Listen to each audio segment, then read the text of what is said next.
Welcome to Bill the Drone Reviewer podcast, Rotor Talk Live Skydio 2. Why the hype? Got that coming up next.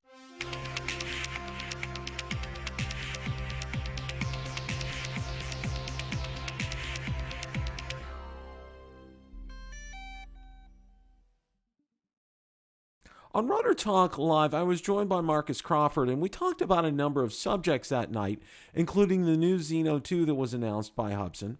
We talked about Ford's patent that they applied for a drone flying out of a car. We also talked more about the DJi Mavic Mini, and we spent a lot of time talking about the Skydio 2, why all the hype. So without any further ado, let's roll that in its entirety. Good evening. Welcome to Rotor Talk Live Season 2, Episode 42. I am joined by my co-host, Mr. Marcus Crawford. Ron Brown is getting ready. He is heading out to spin up a day early. Marcus, how are you this evening? Darn good, Bill. Awesome. Had a good day. It was a great day to fly, as a friend of mine says. Really? I wonder who says that. I kind of like that. Okay. We got a boatload to cover tonight. I mean, a boatload. Josh is in the house. Welcome, Josh. Larry Boggs is in the house right now. We got so much. It's gonna be full. We got a very full evening of stuff. The first thing I want to share something a little humorous this evening. I really got a big kick out of this. I need to get it. There we go. All right, we're gonna share this. Now, it's not often I see, some kind of like comic or a cartoon or something about drones. This one was actually pretty funny. So I'm going to go ahead and share this right now. This one here is Pepper and Salt from the Wall Street Journal. Delivered by a stork. Don't be silly, sweetie. A drone brought you. Yeah. That's pretty. I like that one. So that's why we got that up there. All right. Now we're going to move on here. And I probably should have left my screen share up, but then, okay. I'll get with it eventually. Well, no worries. Some of the big news today, all right, Zino 2, all right, in all its glory, all right. Marcus, I want to get your I know you and Ron have talked about this.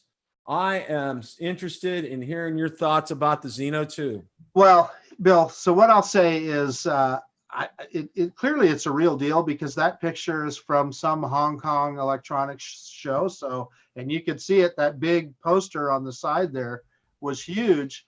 So there's no question it's a deal. The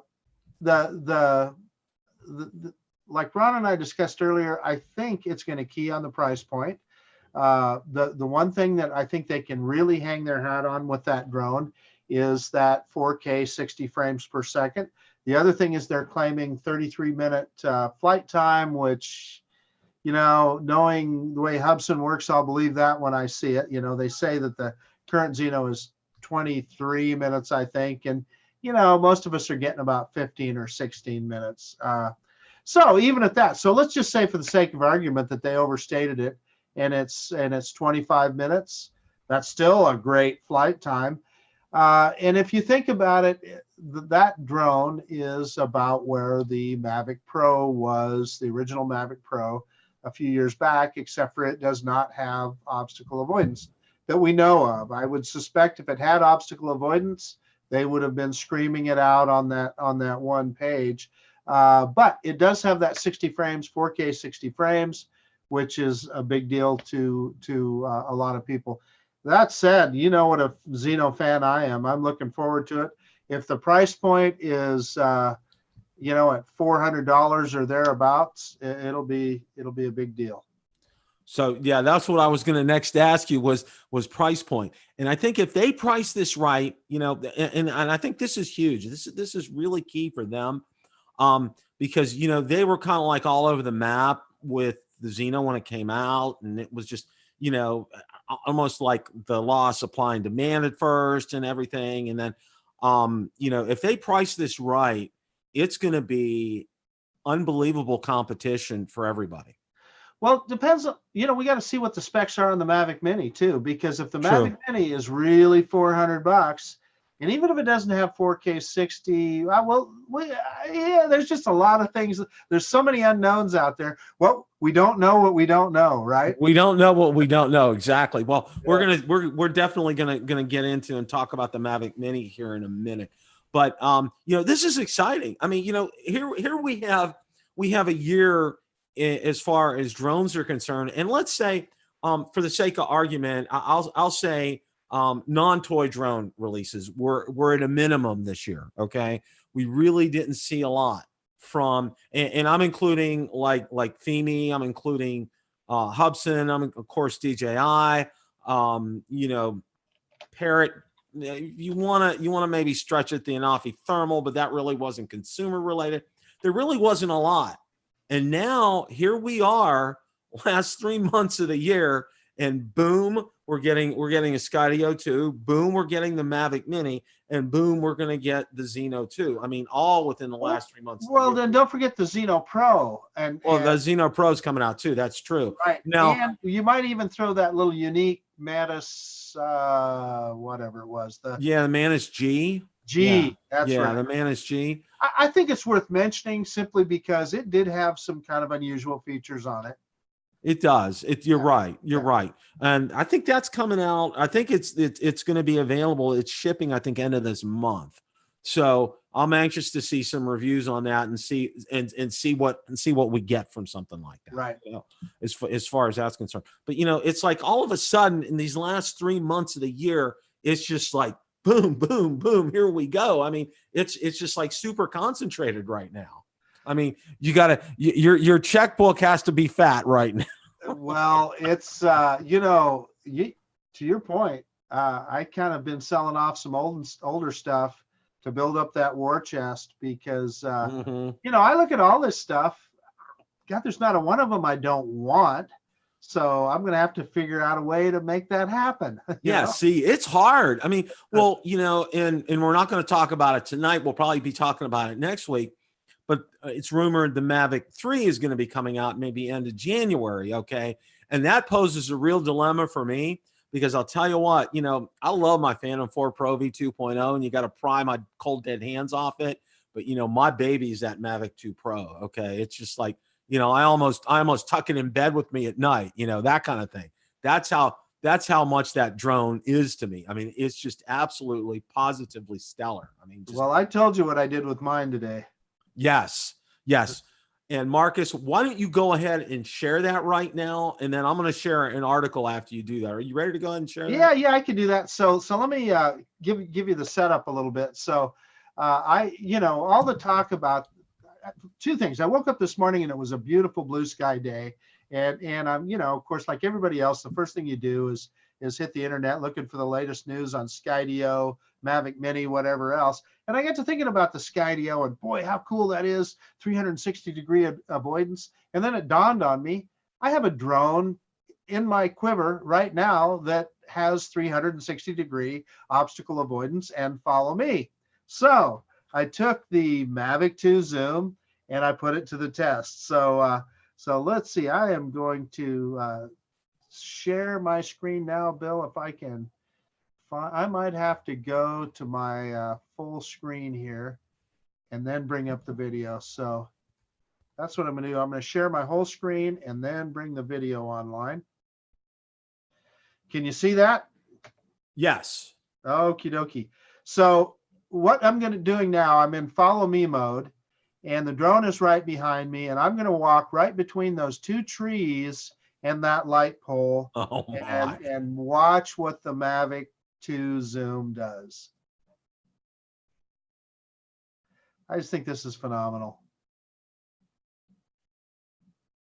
As you can see, I'm not even looking at the drone. Of course, I am looking at FPV on the controller, but it pauses here for a second. It goes, uh-oh, what am I going to do? And then it thinks about it and it goes, oh, there's a way to go. And boom. Oh man, that's awesome. That is just awesome. I get obstacle avoidance, the treat of obstacle avoidance going off all the time when I fly out of my backyard because I was sharing with Marcus earlier, whenever I land the drones, both the front and the rear obstacle avoidance go off because, between the fence and the hot tub when I'm out there. So if I need to adjust, if it's not hitting the landing pad, I got to rise up in altitude and then adjust at a height and then land the drone. I mean, that's where it's at. But Marcus, that is probably one of the best examples of obstacle avoidance that I've seen. That is just absolutely fantastic. So that was just part of it. I mean, I was walking around trees and so forth, and like they pointed out in the Skydio video that we saw, hey, it will lose you, right? I mean, if you completely disappear, the follow me loses you, but the drone will not run into anything. It'll just hover in place. But then to find you again, as soon as you come back in, it puts a dot right on you, and all you have to do is touch the dot, and it's got you again. But it successfully followed me around trees and in between trees, etc. So anyway, it was just fun to mess around with. And so my point of it is, we've got, if you're worried about 360-degree obstacle avoidance, likely you've already got one. Yes. Well, Lauren says, Marcus, you'll love the Mavic 3 then. No doubt about it. Absolutely. Well, there's an article that I found today, and it's like, it seems like all the news we have been getting has been drone related, has been about drone releases. Well, there was something else today, and this article was from Drone Life. And let me go ahead and share my screen here. Now, the article is called Ford Files Patent for a Drone That Launches from Your Trunk. Ford has filed a patent for a drone system integrated into a car, one that can provide emergency services, light, security, or more. Mercedes-Benz had tried this before, and apparently Land Rover did as well. Ford has filed a patent drone system that would launch from the trunk to provide emergency services when the car breaks down, or help first responders to find a car that may be off the road by shining a light, giving a precise GPS location, or turning on a siren. The drone could stream video of an accident scene doing the work of a first response drone. Now, here's a diagram of the patent, and apparently that's a remote server. There's the drone itself. The patent was dated October 10th, and the system even has a panic mode. And down below here, and I'll drop a link to the article in the description, here's the actual drone created by Ford right here.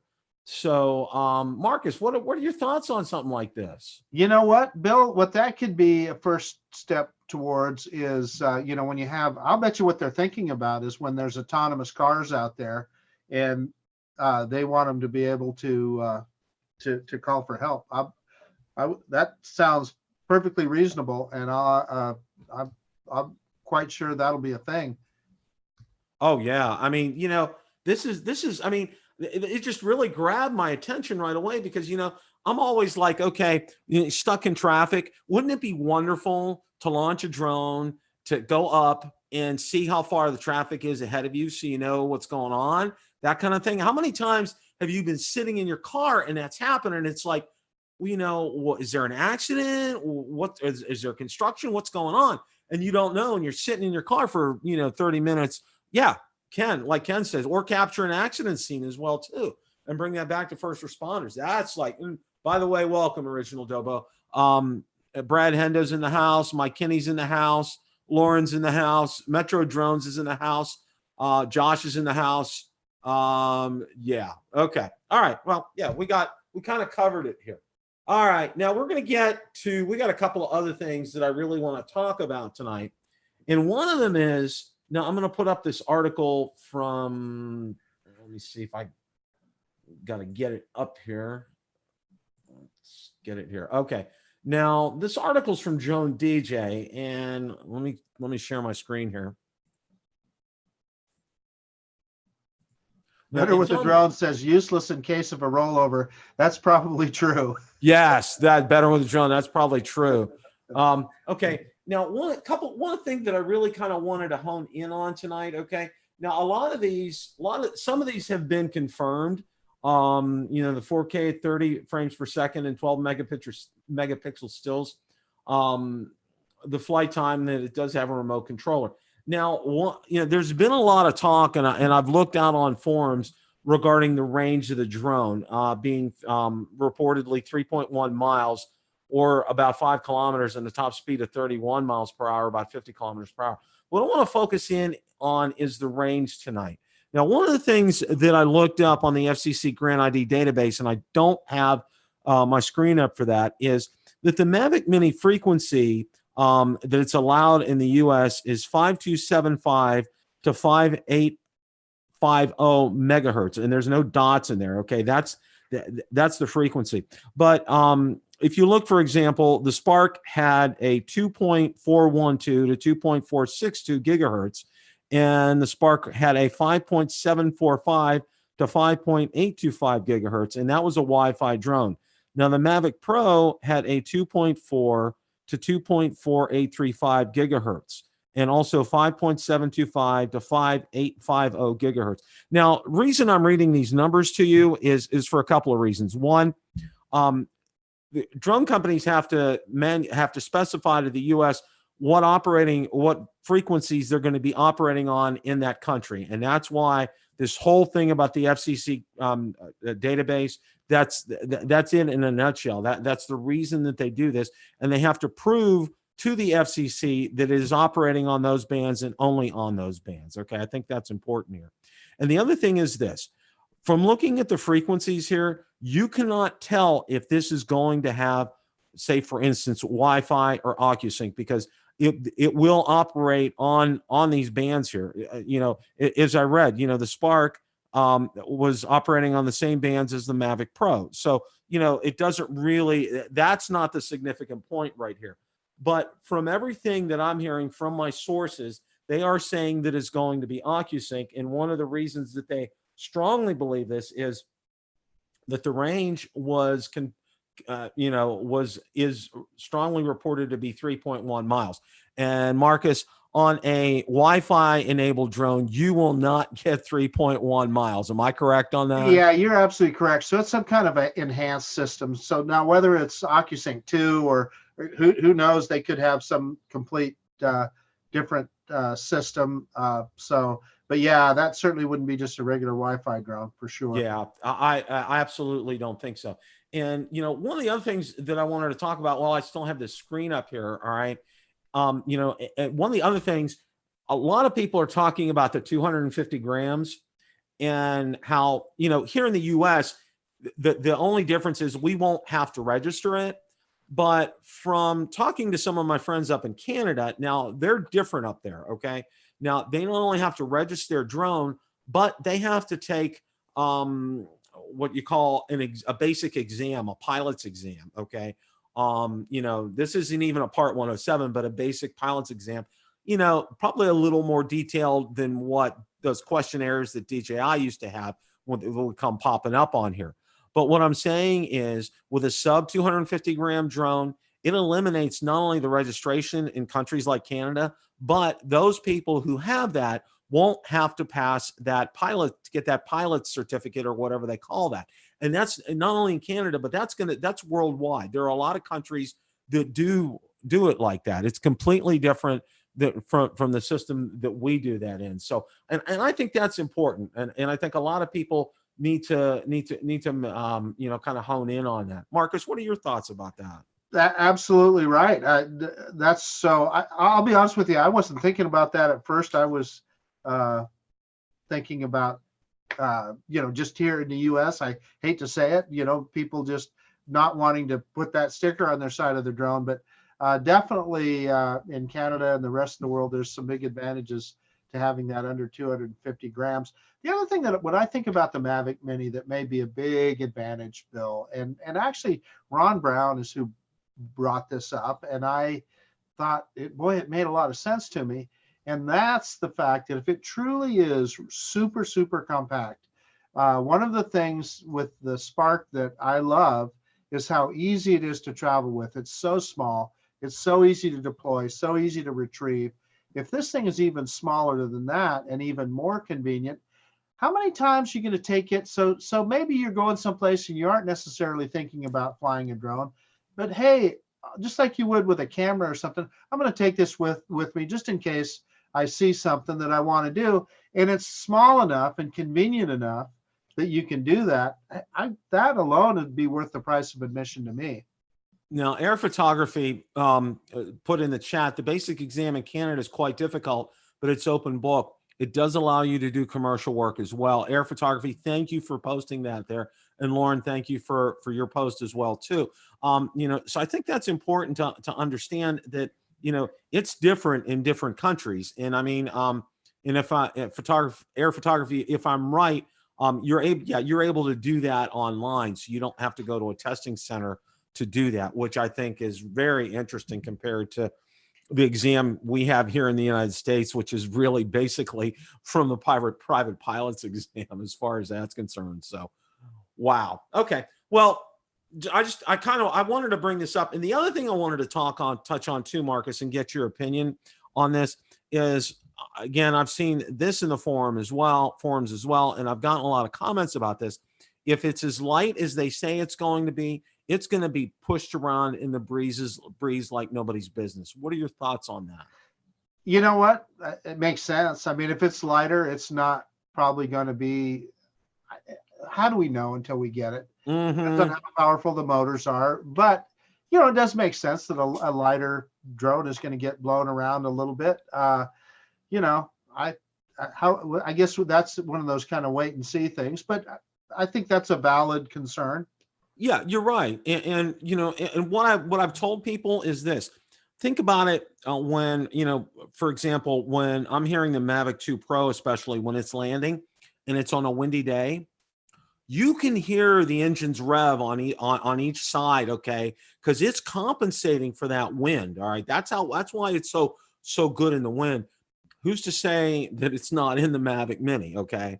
And we'll experience that when we get it. I mean, that's one of the big things that I've been trying to emphasize for people is let's, we can kind of speculate and give some good guesstimates as to what things will be, but let's wait till we get it in our hands and and fly it and see what it is. Hey, Bill, so another thing to point out, I think, is to define what is a windy day. I mean, I've had the Mavic 2 out in 25 mile an hour winds, and while it gave me a bunch of wind warnings and stuff, it handled just fine. A smaller drone like that, you're not going to take it out. You're just not going to throw it up in conditions like that, I wouldn't think.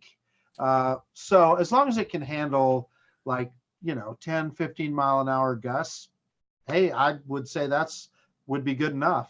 Well, Pacific Northwest 360 Bear put in there. I fly freestyle drones as well. Under 250 will still be good in wind. So wow, that's good to know. That is very good. Pacific Northwest. Thanks for posting that there. So, we're going to kind of switch gears here a little bit, and one of the, it's just incredible this. You want to call it like mania, the Skydio 2 mania that has just absolutely positively overwhelmed us. I mean, Mavic Mini, yes, but the Skydio 2 has just it's through the roof in terms of popularity. From last I heard, I think all three, if not all two, if not all three of their batches are completely sold out. Okay. The popularity of this drone is going through the roof. Marcus, why is this drone so popular? Why is there all the hype about this? Well, I think because it pretty clearly is the next leap in technology from that artificial intelligence, obstacle avoidance point of view. You saw what I did with the Mavic 2 there, how it kind of hesitated and looked around. You're not going to see that on the Skydio, or at least the videos we've seen so far. That thing just takes off, and wherever you're at, it gets you right in center of frame instantly. Now, as some have pointed out, is that conducive to good, smooth filmmaking?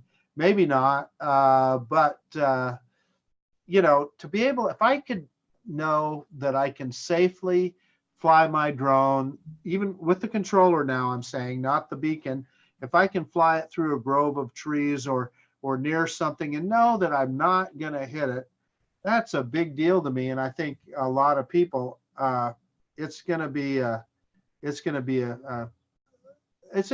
truly is a game changer. Plus, the other thing is that it's American designed and manufactured.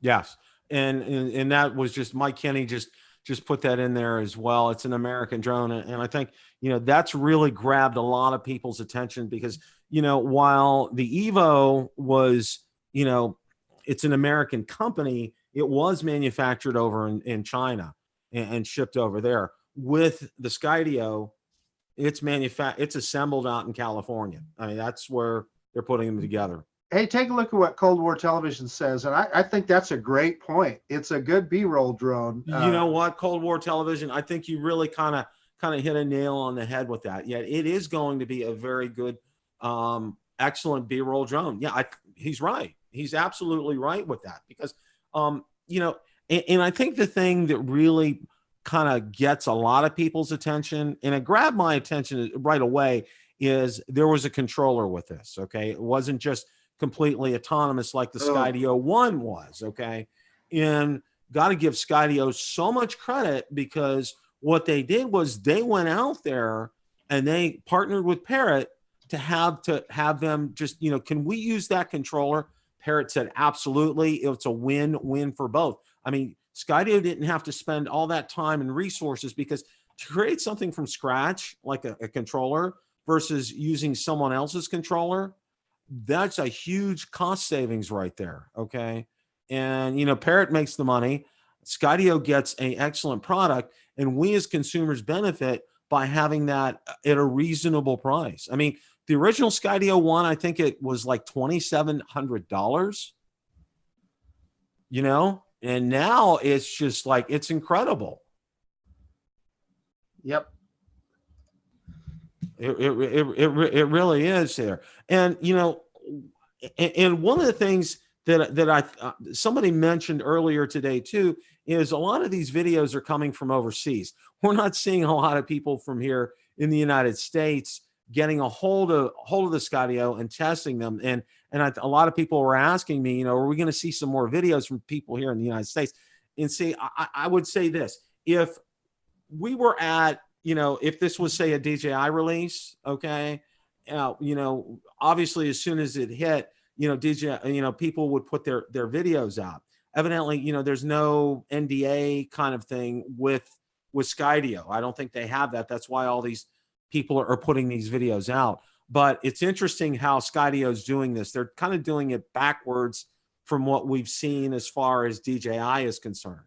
Well, and they're trying to appeal to a lot of their appeal is they're clearly advertising towards the non-drone user. So somebody that is a mountain biker or into some kind of action sports or whatever. And just like what GoPro did, quite frankly. Yeah. Well, Drone Worship Reloaded put down there, the parts come from China. It's assembled in the U.S. Unfortunately, we still have China to thank for the technology. That's correct. Okay, that's something that's a good point. Some of the hardware partially. Yeah. And I think what's real interesting was one of the questions that I had from a number of people were how many are going to be in each batch that Skydio was coming out with. And Skydio got back to me and they said they weren't releasing that information, which I think, and I kind of think for their sake, they didn't want to give out company information to DJi, for example, okay, which is a competitor of theirs. They don't want other companies to know, how many drones they can make. Now, we've seen pictures that video of the assembly line on there, and it looks to be like a very manual process.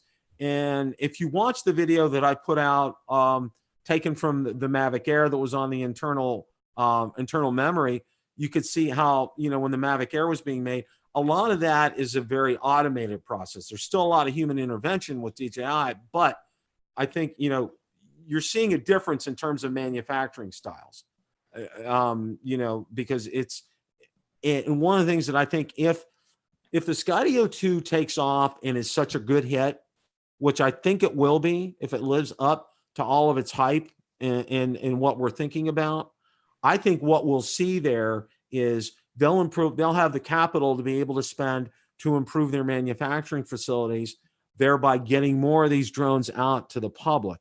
And I think at first, I think the other thing too is I think they probably, if they're smart, when they're coming out with a new product like this, not only, kind of limit these batches when they get them out there in the hands of people. Okay.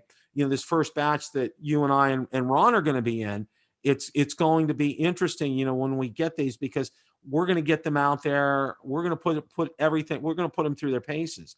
We're going to take a look and see, if everything is as it should be. So you keyed on it a couple minutes ago, Bill, when you were talking about the controller. So now they're appealing to both sides of it. The person that's the action sports person, that they're just trying to capture whatever their sport is, whether it be mountain biking or motorcycling, or like Lauren was pointing out, we all saw the video of the guy that was with the sail board where the drone almost hit the wave. That was pretty darn interesting. But they're giving us drone flyers. They're giving us a controller too. So the way I look at it, we're kind of getting the best of both worlds. Yeah, I mean, it's going to be interesting to see how the beacon works, and also how the controller works. And I'm real interested in what the onboard cameras, what the sensing on that. And somebody had talked about, and I saw this on a forum somewhere, about being able to tap into those the sensor cameras on there. And, maybe down the road that Skydio might have some type of a firmware update to be able to do that. And that was kind of a very interesting thought. That's something that I think will be real interesting to see if something like that can't happen. So the other thing that I think some of us might be overlooking from Skydio's perspective is, I'm willing to bet that this drone is just the beginning, in that they're trying to prove their ability to create artificial intelligence. And just think of all the applications that's kind of obstacle avoidance and quick thinking. Because if you think about it, not only is that drone avoiding an obstacle, it's also thinking about how to get around it and reacquire the target that it had. So it's a really, like others have said, 256 cores of computing power in that thing. It is a flying supercomputer. Think of the applications for aeronautics, for automotive. I'm willing to bet that this is just the beginning for Skydio. Well, like we just talked about with this patent that Ford applied for, okay, this would be a perfect drone for something like that, on a smaller scale, of course, with to have all that type of obstacle avoidance on it, and to have that processing power on board. You're not really necessarily looking for that 4K 30 frames per second kind of a feed from this. When a 1080 will do, especially, or a 720 will do in an emergency type of situation. So that's a really valid point, Marcus. I think that's important. And also too, you also look, like I said, we talked about the original Skydio was at $2,700. I mean, that was, I was like real excited when it came out and talking about an American company and everything. Then I looked at the price and I was just like, okay. It's out of reach for almost everybody. Yeah. So for us, we all just kind of made that same calculation that you did. Well, gosh, it'd be kind of fun to have one, but not for $2,500. But at $1,000, it's a whole different story. Yeah. At $1,000, that's a big difference, and I think that's something that people will key in on. Lon put up a good comment there. Problem will be the guys coming from the Mavics will be disappointed with the range, and I think he's right. I think people need to keep in mind. I would say this, Marcus. What's the range with the Anafi?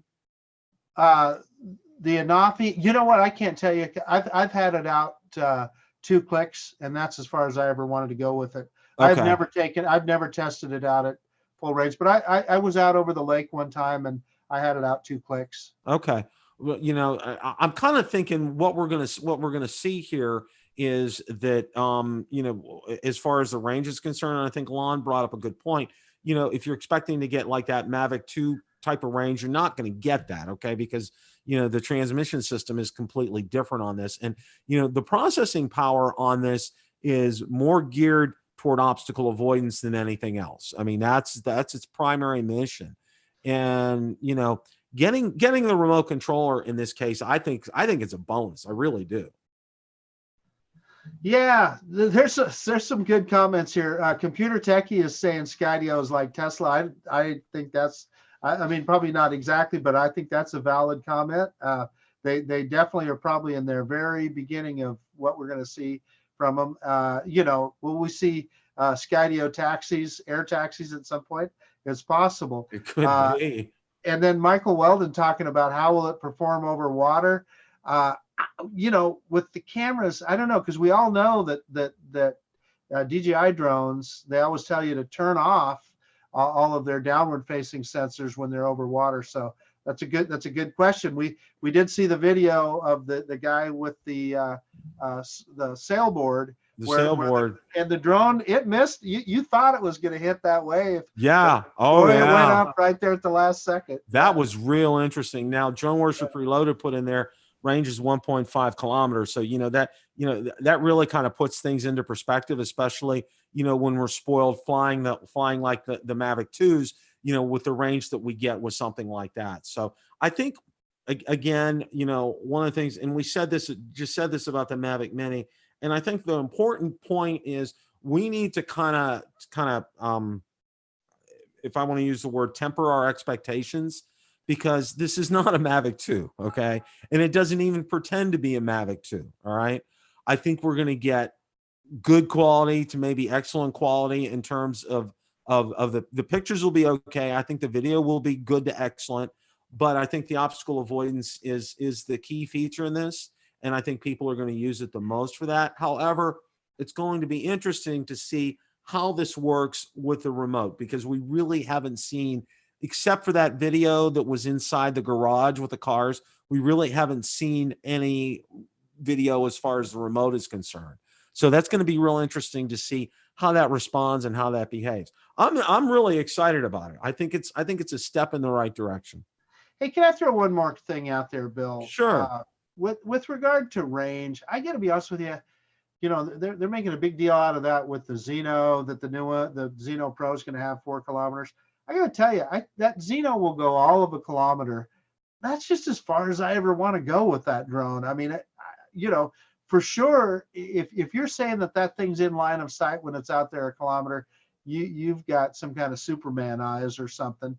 So when we're talking about going out miles and so forth, I'm not sure. The only application I can see where that is something that's valid are those guys that go out and they chase cruise ships, or they're going out to look at like an oil derrick or something out on the ocean. Help me out in the chat, guys. What other time do you need that kind of range? Yeah, that's, you know, that kind of range. I'm trying to look through the chat right now. Did you guys see the guy on the motorcycle? Yes, we did. I did see that, Edwin. Baker X Derrick or whatever his name, or X. Yeah, and Lon puts, then there's a lack of accessories and third-party apps. And yeah, right now, you know, one of the things that I think I've heard quite a few comments on is, you know, you have to charge the battery in the drone. There's no, you know, like you have, like I have with the back here with my Mavic 2, there's no, you know, dock to be able to charge multiple batteries at once. So that's going to be real interesting. As far, hey Bill, so Rick Halber is pointing out that there was a video, I think it was that Baker X Derrick guy that put out using Rick. The controller today. Oh, okay, good. Rick, thank you for pointing that out. Appreciate that. I think that's important. I think I'm going to try to find that and see if I can drop it in the description after the show tonight, because I think that's important enough. You know, I don't want to beat this any more than it's worth, but I think it's important here that, you know, Skydio is just taken off like fire, and I wanted to kind of get into some of the reasons why this happened tonight, or why this is happening, and what we can expect to see when we get these. And I want to thank Lon especially for kind of like putting that great comment in there about tempering our expectations, so to speak, because of the range. And I know Drone Worship, thank you for putting Reloaded. Thank you for putting the range in there too. And I think we need to just temper our expectations, but at the same time, it's a new drone and it's exciting. And I think it's really kind of captured a lot of attention from a lot of people. Hey, so Metro Drones is saying he doesn't use that range in his DJI, but he says it gives him the warm and fuzzy that you probably won't lose it. And that is a good point. Yes. Beach Buck One, search and rescue. Is answering your question. Another good point. That is a very good point. Yep. Rick Halbert, they have multi-battery charger in the works. Yeah, that's a good thing, Rick.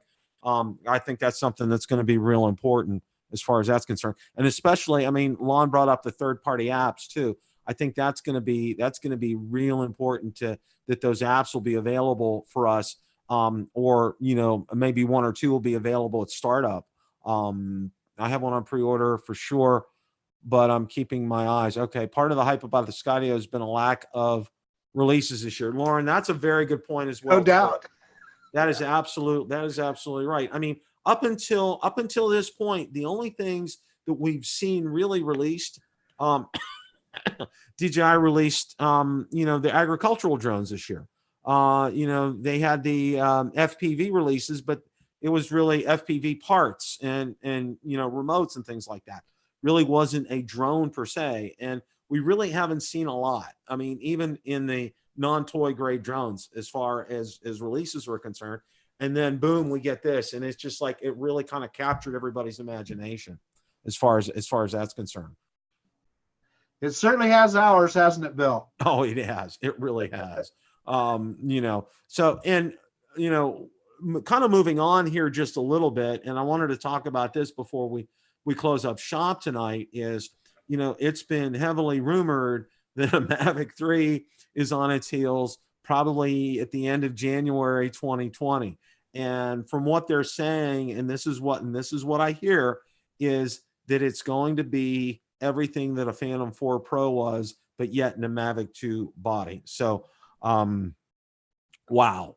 I mean, that's really going to, it's what a problem, what a wonderful problem it's going to be for those of us that owns Mavic 2s now, Marcus. That you might think about eBay. Yeah, that's for sure.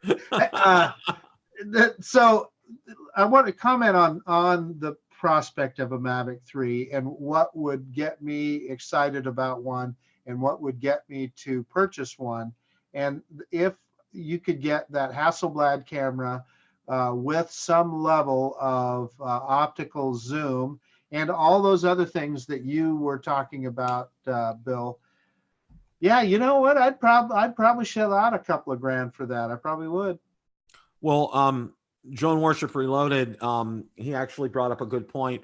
I think the real reason for the hype is because there's a one for a competitor for DJI. People want to see someone actually dethrone the king, and that's a very good point too. Thank you, Dan, for putting that in. That's real good. And Lon, the Mavic 3 Pro is going to be fire if they can pull it off. Yeah, Lon, you're right. I mean, it's we're talking about all the excitement and hype and everything about these drones right now. If they can pull off putting a Phantom 4 type drone in a Mavic 2 size drone and getting all the capabilities of a Phantom 4 Pro in there, Marcus, it's going to be insanity. Yeah. So Computer Techie says price range, and like I said, I'm quite certain with what we've seen lately, it'll be a couple $1,000. Would be my guess. I agree. Yeah. That's my initial thinking as well. Yeah. And from what I'm hearing, there won't be a Zoom and a Pro. It'll just be one Mavic 3 Pro.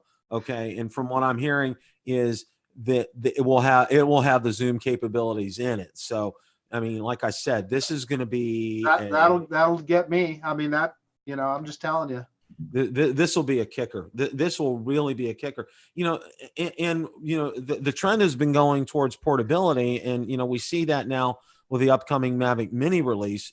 As far as because everybody was talking about when they talked about a Spark 2, they were talking about something, they wanted the rigid body of the Spark. Now, the rigid body of the Spark really helped out in a lot of instances, because I know a lot of people that have showed me pictures of them actually crashing it into a brick wall, picking it up, and basically dusting it off and putting it back up in the air again. That's how strong that frame was. So people were hoping like a Spark 2 would continue having that rigid frame. Well, here we're seeing the successor to the Spark, okay, the Mavic Mini here, and it's going to be foldable again. So I think DJi is trying to bring home the message of portability, and I think that's something that has probably resonated, in that they've got in there. They do a lot of customer surveys, okay? Because I've got one the other day on the Osmo Action, and it was like 40 questions on there. So they do a lot of these surveys, and they get a lot of feedback from customers on what they're wanting with this. And I think one of the things that's coming through loud and clear is portability. Lon Dennard, I'm absolutely with you with your tariff comment. Let's hope that gets over with quick, and that helps us everything be more affordable for all of us. Yeah, I absolutely agree. Well, we got Spin Up coming up this weekend, and it's it's going to be an exciting time. I'm sure they're going to have, the speakers will be great. I know, hey, Kestelou is going to be speaking. Jason Shoppert from Remote Pilot 101 is going to be speaking. I know it's just going to be a great time. It's going to be a lot of fun, and it's people are really going to enjoy that.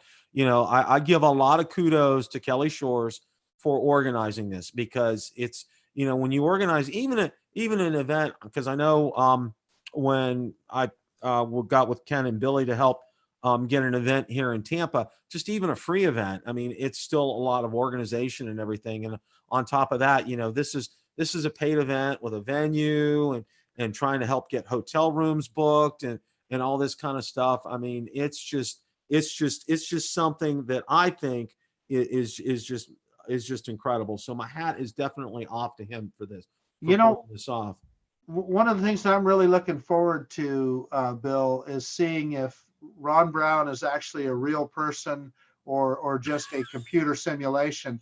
So I'm supposed to meet him there at Spin Up, and he might just be a simulation. We don't know. Well, I can vouch for this, Marcus, okay? Because yes, he is a real person. Okay. I did see him drink a Coca-Cola with his wife, and I did see him eat a grouper taco too. So he survived on grouper tacos when he was down here in Florida, because every time he mentioned about having dinner, he was having another grouper taco. And I was like, Ron, I said, man does not live by grouper taco alone. Well, in Austin, Texas, he's going to have to try some barbecue, I'm thinking. Yeah, he's going to have the grouper tacos probably won't be real plentiful down in Austin. That's probably for sure. So, we are looking, coming up next week, I am very hopeful of getting a very special guest, somebody that everybody knows and somebody that everybody likes.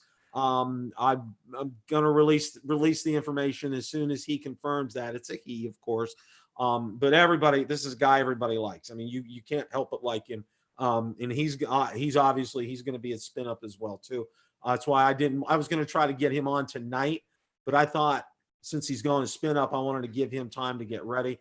Ron, we wish you safe travels with you and Susan going down there. And I know you'll also be going for a little bit of a vacation. Hope all that goes well for you. Marcus, safe travels to you, my friend. Looking forward to hearing reports from Spin Up. I think that will be absolutely fantastic. Who knows, maybe we can get hooked up live on Saturday sometime. We'll try to do something. We'll see if we can work something like that out. I want to thank everybody in the chat tonight. Marcus, your closing thoughts, and then I'll have my closing thoughts here.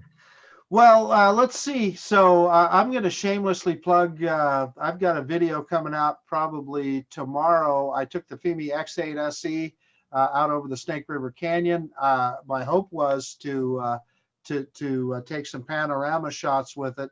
Unfortunately, that's not enabled in the app yet. But I did get out there and do some photography and do some video with it. And the Snake River Canyon is always a fun place to fly. So hopefully I'll have that video up soon. And then, of course, really excited about Spin Up at the end of the week. And great conversation tonight. Everybody in the chat Lots of good conversation, and it's an exciting time to be a drone fan. Yes, it really is. And Marcus, I got to say this: I'm jealous of that Snake River Canyon. I'll tell you that. That's just an incredible place to be able to fly out. Wow, it's just absolutely amazing. I want to thank. We had such a great turnout in the chat tonight. Lon Dennard was here. Drone Worship Reloaded was here. Lauren was here. Lon was here tonight. Metro Drones was here tonight. Josh was here from Parks and Tech. Tuan was here tonight. Let's see. Rick Halbert, thank you so much for showing up tonight. Edwin was here tonight. Mike Kinney was here tonight. Ron Levesque, David Smith. I know Original Dobo was in earlier. Cold War Television was here tonight. FSU Grad 03 was here tonight. Reason I like to call out as many names as possible that were here tonight. I want to thank you all for watching this. Okay, you have a lot of things to do on your Tuesday evening at 8:00, and you choose to spend the better part of 8:00 to 9:00 with Marcus, myself, Ron when he's here. So I want to thank each and every one of you for that. Be watching for possibly some reports from Spin Up this weekend. That should be fun. See if we can get everything hooked up with that. Computer Techie 247, thank you, appreciate that. And Dan's having a DW Fest this weekend at the Sulphur Springs Water Tower. That's on Sunday? Okay, yeah, the 20th. Okay, Dan, that's on Sunday, starting at 11 till 5. Bring what you fly, open to the public. So if you guys are here in the Tampa area, if you have an opportunity, if you're not going to Spin Up, you may want to consider this DW Fest. Flying at that tower is fun. There is a huge open field next to it. It used to be a drive-in theater, so there's plenty of room to fly. It is hot, so make sure you bring either some water or some hats or something there. Dan, thank you for putting that in there. And if you need more information, go out to Dan's site. It's probably Drone Worship Reloaded or Drone Worship, and you'll be able to get that information from there as well. So again, we got that. We got hopefully, I'm about 99% sure we got a great special guest next week. Marcus, as always, it was a pleasure. And everybody, remember, it's a great day to fly. Take care, everybody. Bye, everybody.